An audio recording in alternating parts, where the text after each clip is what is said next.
What else do we know about Emmanuel? Starting in verse 15, he shall eat curds and honey when he knows how to refuse the evil and choose the good. For before the boy knows how to refuse the evil and choose the good, the land whose two kings you dread will be deserted. The two kings, which almost certainly has to reference Syria and Ephraim, Rezin and Pekah, who were mentioned earlier in the chapter, that they're going to be no more. Now, how old is that to know good from evil? Well, nobody's really clear. Some would like to take the Jewish tradition of 12 to 13. Around the time that he knows that is when these two threats to the north are going to be neutralized.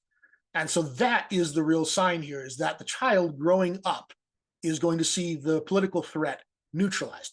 Now, what is curds and honey? Well, there is an obvious connection here to the promise that Israel itself would be a land flowing with milk and honey. He shall eat curds and honey when he knows how to refuse the evil and choose the good. I translated this in such a way that it seems to indicate that the time that he's going to eat curds and honey is when he's old enough to know good from evil, and I think that fits the context much better.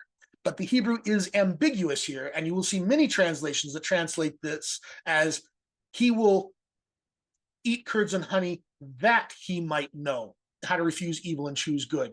The idea is that eating curds and honey somehow teaches him the difference between evil and good, although it's not really clear how that works. This is a prized dish that everybody loves, and so how does that teach you what bitter and evil things are that you should reject?